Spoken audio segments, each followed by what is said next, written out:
Wala nang maraming paligoy-ligoy pa, diretso sa punto na. Maiksi lang ang komentaryo, pero diretso sa punto. Maraming kuro-kuro, may tiwali, may totoo. Dito, sa puntong diretso tayo. Punto, diretso. Isa pa itong Nipo Baby rin, si Libeste, anak ni Loren Legarda. O akala rin nito, kaya niyang kalabanin ang lahat eh. O, yung kumpanya niya, sabi ng mga DDS, genius. O, ngayon, anong nakikitaan sa kanya? Genius. O, yung pagka-genius niya, ayan ngayon, yung mga kumpanya, korporasyon ni Libeste, puno ng kontrobersya. Mayroon pa ngayong bago dyan. Si Amina Pangandaman pala, isa sa mga original incorporators nung Solar Philippines Holdings ba yon? Solar Philippines Holdings, yung holding company ng mga kumpanya ni Libeste.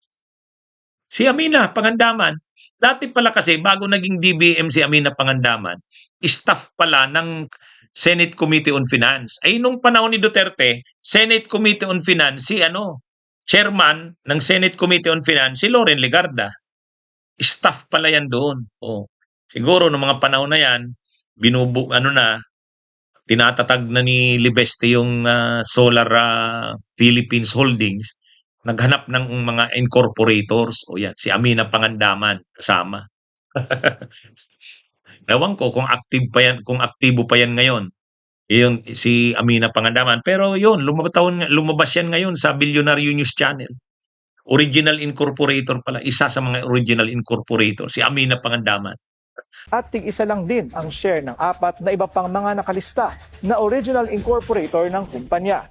Isa sa nakalista rito noon, si Amena F. Pangandaman, na kalaunay nagtrabaho sa Committee on Finance ng Senado nang maging chair nito ang ina ni Libeste na si Senador Loren Legarda mula October 2015 hanggang June 2016 at naging budget secretary ng Marcos Jr. Administration hanggang sa nagbitiw kamakailan kasunod ng flood control at budget controversy. Ano kayang reaksyon ni Amina Pangandaman ngayon dyan sa nangyayari? Anyway, ang ginawa kasi nito ni Libeste, maano rin talagang nagtayo ng isang holding company, yung Solar Philippines Holdings nga. Tapos nagtayo na naman ng isang korporasyon, yung SPINEC. Yung SPINEC, yan yung maraming mga solar panel sa Batangas. Yan yung tapos malawak ang lupa na ginamit. Yan yung SPINEC. Tapos nagtayo na naman ng isa na namang korporasyon, yung Solar para sa Bayan.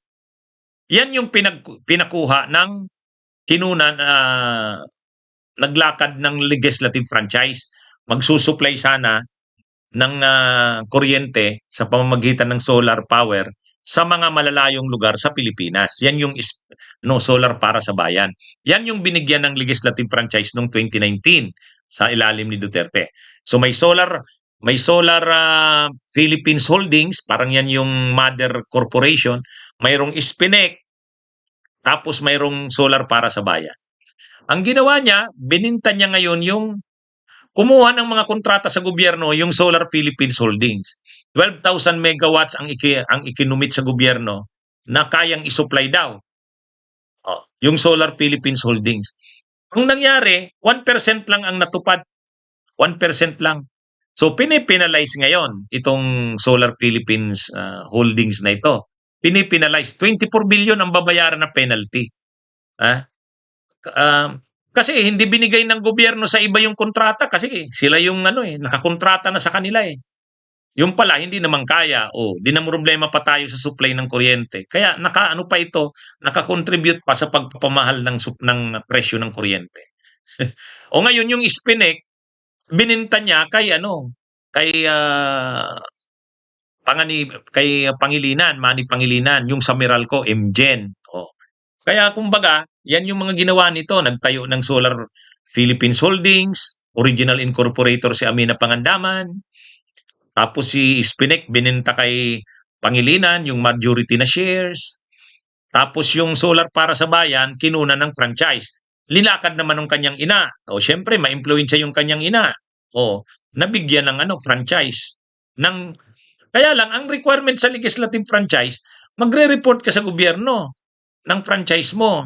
Kung ano nang nangyayari doon sa binigay sa yung franchise, nagawa mo ba yung mga commitments mo doon? Hindi naman daw nagre-report sa Kongreso.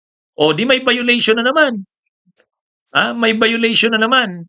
Ang daming violations. Tapos yung Solar Philippines Holdings, nakipagkontrata sa gobyerno ng 12,000 megawatts, o hindi naman nagawa. O di may penalty 24 billion. Kaya ang daming kontrobersya. Puno ng kontrobersya ang mga kumpanya ni Libeste. Pero tinuturing niya ng mga DDS na genius. O ngayon, iimbestigahan siya ngayon ng House Committee on Legislative Franchises. Anong ginawa niya dun sa prangkesa? Bakit hindi niya sinunod yung mga terms nun? Ano yun? Papaliwanag siya niyan. Tapos yung Solar Philippines Holdings, may notice na ng penalties, 24 billion. Ang sinasabi ni Libeste, ginagawa daw sa kanya yan ngayon dahil dito daw sa ginagawa niyang paglaban sa mga anomalya sa gobyerno. Ginagantihan daw siya. Ay ang sabi naman ng Department of Energy, ay nung 23-24 ka pa pinadalahan ng notice tungkol sa mga penalties. 23-24. Ngayon, anong taon na? 25, 26. Ngayon ka lang naman naglabas ng mga Cabral files mo na yan. Kung totoo yung sinasabi mo, di dapat ngayon lang linabas yung penalty sa'yo. Ay, ang tagal na ng penalty na yan sa'yo. Kaya wag mong gamitin yung issue na yan.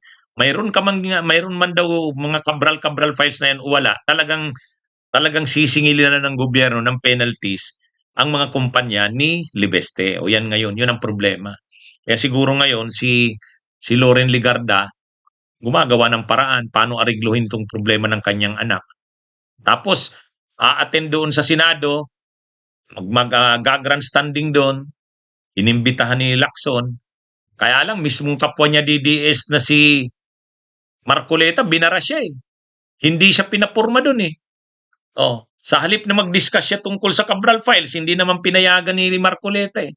Kasi ang tanong ni Marcoleta, anong competence mo na mag-discuss ng Cabral files? Hindi ka naman ang gumawa niyan. Hindi naman ikaw ang gumawa ng records na yan. Hindi ka naman official ng DPWH. Hindi ka naman staff ng DPWH. Anong competence mo? Di wala. Hindi siya nakapurma.